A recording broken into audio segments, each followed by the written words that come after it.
Hey, hello, it's me, it's Zachu. I'm back from the dead, apparently. The night of the 21st, I got like really sick, and I didn't have any energy to do anything on the 22nd, which I was actually going to stream like yesterday because it was my day off, and then I didn't because I didn't have any energy, and then like I spent all night like in pain and throwing up, and then I woke up or got up yesterday morning, and my fridge was flooded or leaking or something. And so after cleaning all that up, I didn't have any energy to do anything whatsoever, so I didn't record and upload or anything like that. That being said, we're back with the sixth episode of the Team Building 101 Guides, so welcome back. Obviously, day 1 through 5, we talked about intro, hyper offense, balance, bulky offense, and win con. Now, if you haven't seen those videos already, I definitely recommend checking them out, and because there's a lot of good information posted there. Just general team building tips and general team building tips that I use, things to look out for, things to avoid doing, so on and so forth. Also, my channel has seen tremendous growth. I recently hit 100 subs, which was kind of my benchmark to start streaming. So next week on my days off, so next Tuesday, I'll start streaming. I aim to stream in the evenings around 6 p.m. I think that might be the time that works best for most, 6 p.m. Pacific time specifically. I feel like that's just a time that works in general well for most people. So yeah, mark your calendars, Tuesday the 27th, 6 o'clock p.m. Pacific Standard Time. I will have a stream where I will be laddering with one of the teams that I've built in game. Also, if you like competitive Pokemon Scarlet and Violet content, I would very much appreciate if you subscribe to the channel. I'm on my way to 150 subs. At 150 subs, I will live build a team with Lechonk and then ladder to #1 in the world with Lechonk. So if you want to see that, get me to 150 subs, and I really appreciate it. That being said, let's talk about weather teams. So normally weather teams are pretty like fast-paced teams. The reason being is because of most of the weathers, a lot of the times they have a speed boosting ability associated with them, right? Sand has Sand Rush, rain has Swift Swim, sun has Chlorophyll, right?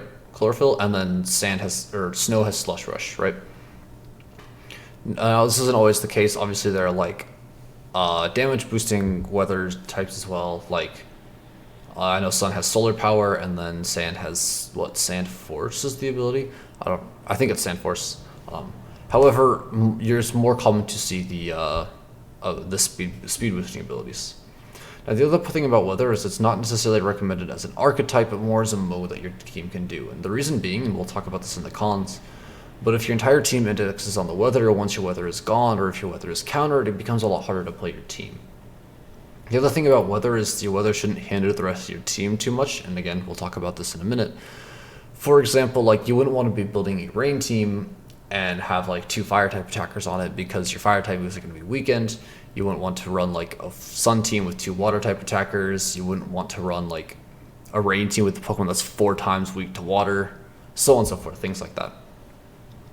So weather teams, they do have a good few pros going for them though, right? They're strong against unprepared opponents. If you pull up to a match and your opponent in the team builder did not have in the team builder, your opponent didn't think, hey, what's my sand matchup? Or even before the match, think to themselves, how am I going to counter weather teams? You usually can pretty much win as soon as you show up to the match. The other thing is, in skilled hands, obviously, even against prepared opponents, you do still have a pretty good chance just because weather teams tend to be very oppressive. Your opponent has to have very specific ways to defeat weather teams. And then a lot of the times your weather teams gives you a lot more freedom in the form of speed control. Excuse me. The reason being is because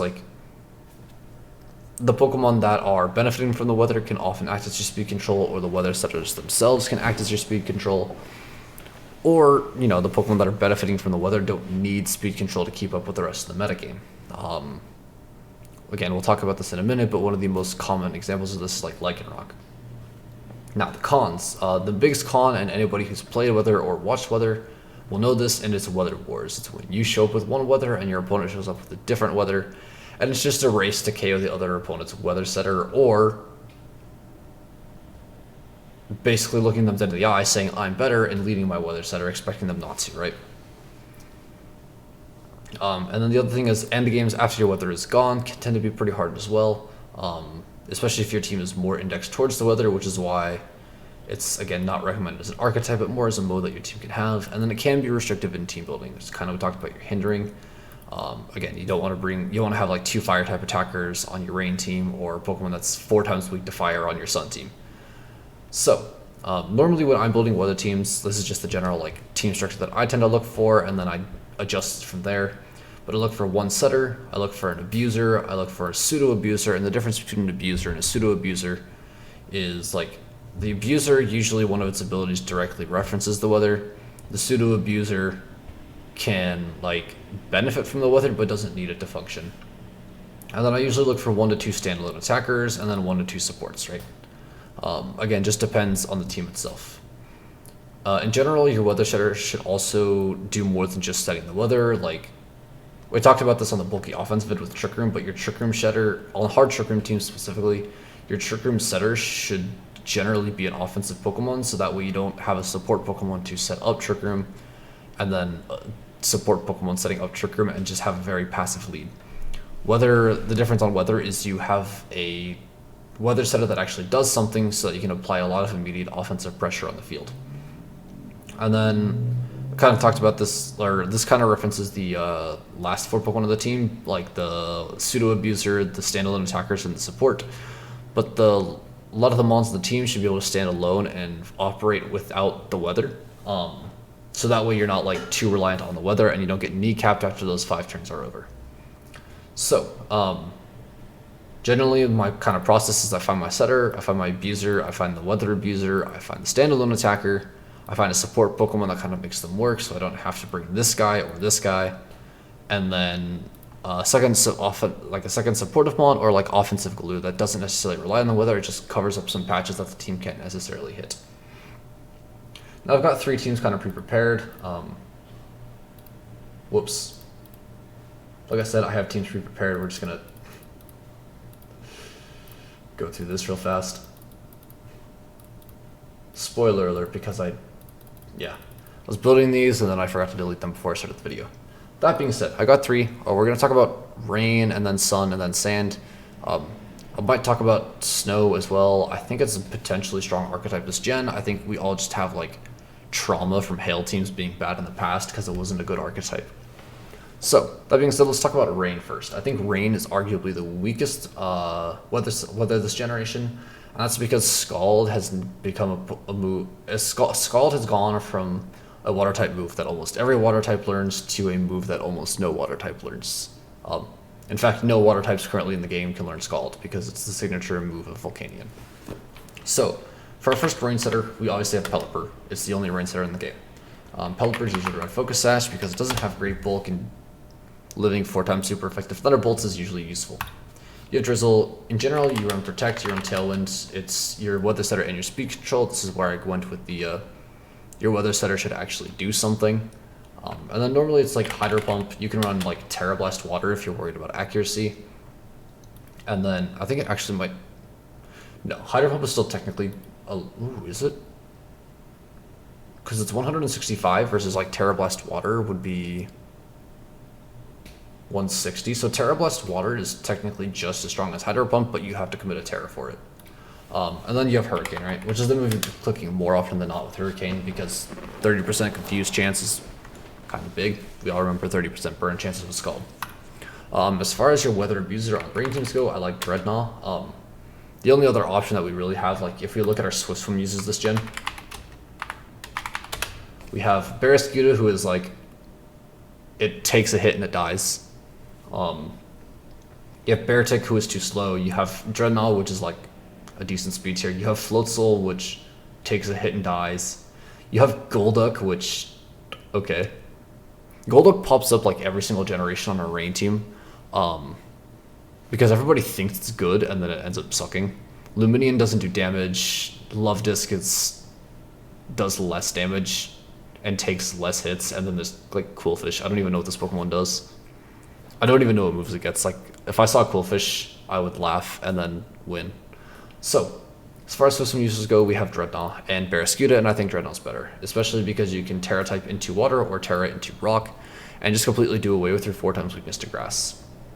There's a few items you could run here. You can run Choice Band if you're running like all 4 attacks. You can run Sword Stance, you can run Life Orb, you could run White Herb, you could run Lumberry, so on and so forth. Physical attackers have a lot of like flexibility in the items they can run. Usually in the past it's been either White Herb or Lumberry. Oh, that's my alarm to wake up. Plot twist, I'm already awake. So, as far as the moves goes, like I like Sword Stance, Protect on my Dreadnoughts. Or let's put it this way, I like Protect on my Dreadnought. I like Liquidation, and then I like Rock Slide. Anybody who's been watching VGC since at least 2017 knows that when there's a Rock Slide, there's a way. As far as this last move goes, you could run like Ice Spinner, so that you can beat like Meowscaradas or other grass types, or you can just run Sword Stance if you want to capitalize on your opponent trying to stall out your weather, and just get a +2 boost out of the bat. This should have been Swiss Win. So let's Dreadnought. As far as the pseudo weather abuser, I want to bring up Scizor. Now Scizor, it doesn't directly abuse the rain, however it's useful because it gets rid of your, well, that's interesting. It gets rid of your 4 times weakness to fire. Did you guys see that? I don't even know, what did I do? Oh, what is this? Oh, alright, so there's that. I'm gonna fix that real fast, I think. I don't know what that okay. We're just gonna change to this real fast because it's pretty. So we have Scizor. It's a pseudo abuser in the fact that it takes away its 4 times weakness to fire and makes it a 2 times weakness. And then if you tear it into either bug or steel or just any other type, you're no longer technically weak to rain because it becomes neutral, right? As far as Scizor goes, like you can run Choice Band. I actually think like Life Orb Scizor has some merits this gen.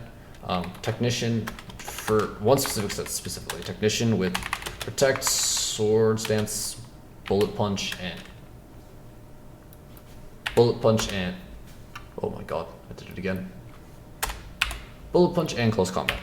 Now the reason being is because like +2 Life Orb, Technician, Terra Steel boosted Bullet Punch can take some serious chunks out of your opponent's HP without them even realizing it. And you don't even have to necessarily Terra Steel there. Even like Life Orb, Technician boosted Bullet Punch will do insane damage, right? So that's Scizor. Now obviously, as far as a standalone attacker, first of all, your first 2 Pokemon are weak to water, or weak to electric, right? And so naturally a ground type attacker is very good. In the past we used Lando T for this role, however currently I think we can use Garchomp for that role. Garchomp, I've been having a lot of fun with Lumberry Garchomp lately. I think it's working out for me. The other option is like Clear Amulet or White Herb. I like Rough Skin because you can bait off Fake Outs and do more damage to them than they did to you. Then the Garchomp set that I've been running is just Protect, Earthquake, Dragon Claw, and Sword Stance. As for the rest of the Pokemon on this team, I think the general support Pokemon that we can use, and I kind of brought this up when we talked about Scizor, is Amoonguss, right? The reason being is Amoonguss is very good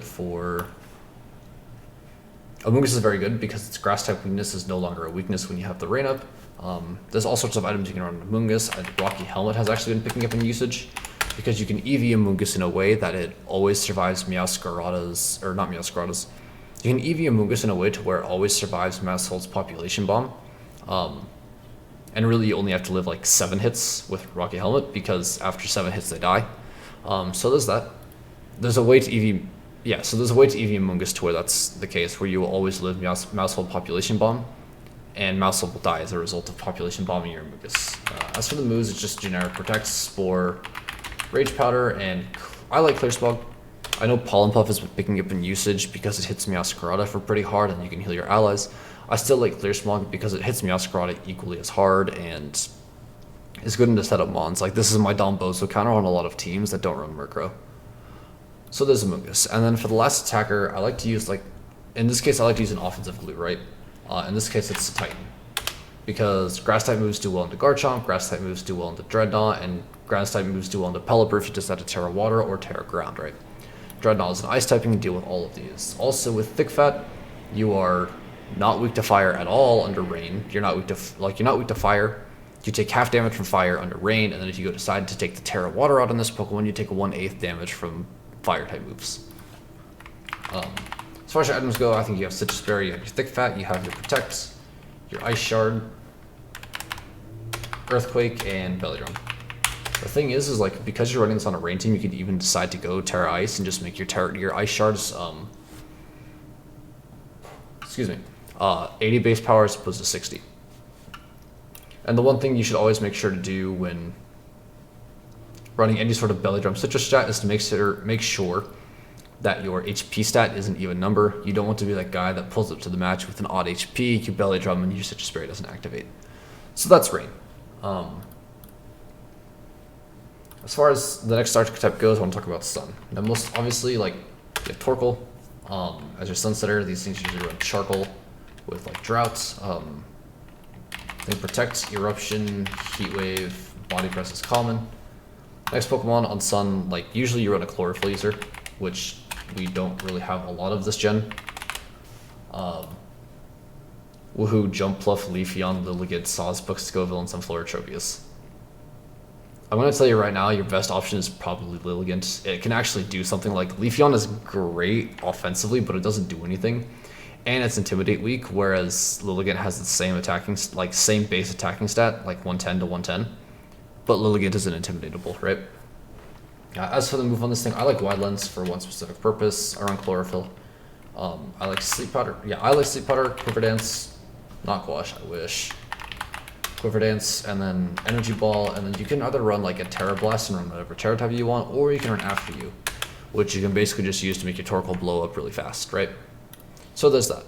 The next Pokemon that I think works really well on Sun teams is Armarouge.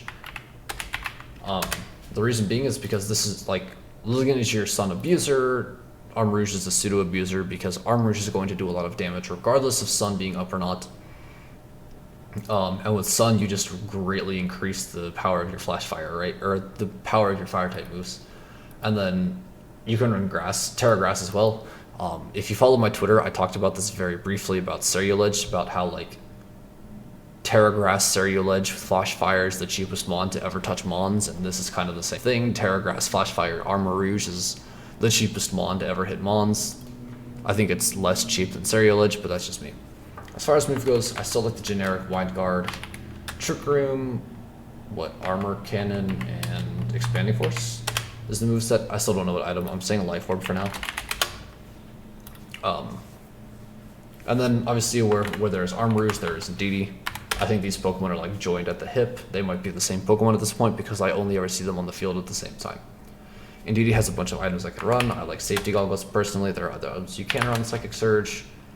My generic protects, Helping Hand, Follow Me, Hyper Voice. There are more optimal moves to run than Hyper Voice. I just like Hyper Voice because I think it's funny. So this is Indeedee.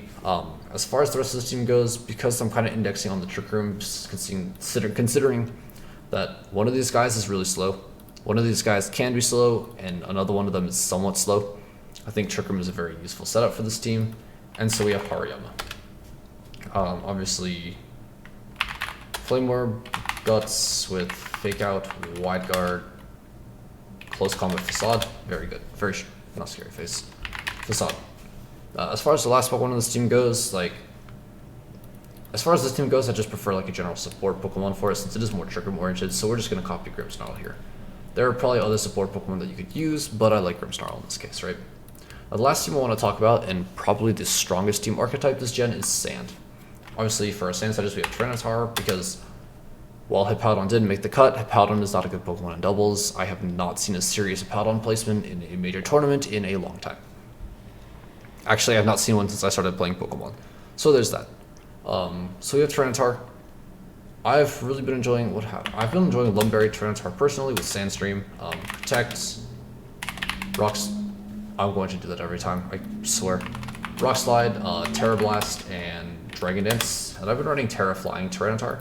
What this allows you to do is against Annihilate specifically, they will be baited into going for a fighting type move against you, or a ghost type move specifically if they expect you to go Terra Ghost, in which case you go into Terra Flying, take neutral damage or half damage from the fighting type move, and then nuke them with the Terra Blast Flying, or Dragon Dance and then nuke them the following turn.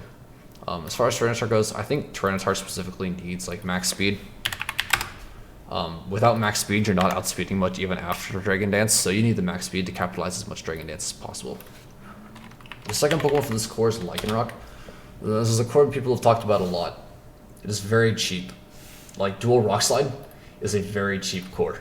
I think like I was doing the math with a coworker, and I think like if you were to use rock slide with one Pokemon, and you manage to hit rock slide into both hits, like both Pokemon, there's like a 51% chance that you make something flinch. And then we took the math like a step further, and I think it's like if you were to connect both rock slides, you have like a 70 something percent chance to make both Pokemon flinch. No, that can't be right. No, I think it's like if both rock slides connect, you have like a 75% chance to get both Pokemon to flinch or something. I don't remember the math on it. Someone can check my math and post it in the comments below. That'd be great. As far as Lycanroc goes, I like Focus Sash for the item. Sand Rush, obviously because it's your abuser. Protect, Rock Slide. I like Close Combat. Hey, I told you I did it again. Rock Slide, Close Combat, and Endeavor. Endeavor is really great to counter Dombozo teams because they can knock you down to your Sash, and then you Endeavor the Dombozos at 1 HP, you KO Dombozo. As far as your I ran Adamant on this thing initially because I thought I could use the extra hitting power. And then I was being outsped by things outside of Sand, and I'm like, okay, we're going back to Jolly on this Pokemon. You want Jolly on this Pokemon because it's without Jolly, it's just not fast enough. Like, I think you're still outsped by Garchomp with Jolly. So there's that. As far as the Pseudo Abuser, this is another really cheap part of this core, but we're going to say Garchomp. Yes, I have a lot of Garchomp left today. However, we're running a different Garchomp set. You're running Bright Powder Sandfell on this team because 25% evasion plus 10% evasion is really great. You will dodge hits. I was testing this team earlier, and I was in an endgame where I definitely should have lost, and then my opponent missed Flash Cannon and I won. So there's that. As far as moves on this Pokemon go, I've been running Protect, Earthquake, Rock Slide, and what was the move? Oh yeah, Swords Dance. So you got like two boosting Pokemon here with Rock Slide and a fast Pokemon with Rock Slide and another fast Pokemon with Rock Slide. I made some people mad last night, let's just put it that way. As far as the rest of this team goes, I think Hydreigon is really good. I like Choice Scarf Hydreigon on this team specifically because it allows you to not have to... It's like one more Pokemon that you don't necessarily have to use speed control with, but you can, right? Draco, Dark Pulse, I think Heat Wave and Flash Cannon with Terra Fire. I should have mentioned this, but Garchomp is also Terra Ground on this core to make your Earthquakes do more damage. Where's Ground? There it is. Lycanroc's Terra Rock, whatever. The next one on this team I like is Murkrow. It allows the back half of this core to function on its own without having to rely on like Lycanroc speed. Focus Sash Murkrow I think is still the play. It was brought up to use like Covert Cloak Murkrow, but I don't like it. Obviously, Tailwind and Haze, Taunts, Foul Play. Whatever EVs you want to run on this Pokemon. And I think the last Pokemon that can really glue this together is Rotom Heat. The reason being is you can Rotom Heat with Terra Electric and you're no longer weak to your water type moves. The other thing is Goldango is kind of a problem because like Tyranitar can't hit it very well. Lycanroc can't hit it very well. Garchomp can hit it, but Scarf Goldango is faster. And Rotom Heat is like a really solid check to Goldango, and its electric typing gives it a solid check into the water types that hit the first two Pokemon for super effective and the third Pokemon for neutral. So I think Citrus Berry Rotom Heat could also be very good on this team. Protects, Nasty Plot, Thunderbolts, and Overheat. And then like enough speed to outspeed like whatever. You can even just run like this and this if you wanted to. So that's weather. I'm not going to talk about snow because I don't actually have enough experience playing snow this generation to viably build a team about it. I'm sure I could throw something together in a matter of a couple minutes, but I'm not going to because I'm not going to claim to talk about things that I don't know enough about. So, like I said, as far as what the team goes, you have obviously your setter, your abuser, your pseudo abuser, your standalone attacker, your support Pokemon, and your offensive glue. So that's all I got. Again, I'm not gonna be at my house or my apartment for the next few days because the weather's really bad, so I'll probably just stay at the hotel, close to where I work. So yeah, I'm gonna record a bunch of content, so I'm not gonna ask like what you guys want to see next because I'm just going to decide what I want to see next. I'll ask it on like the third thing that I record. That being said, I've been Zachu. Once again, 150 subs means Lechonk to #1 in the world, so if that's something you want to see, I'd really appreciate you subscribe. That's about all I got, so peace.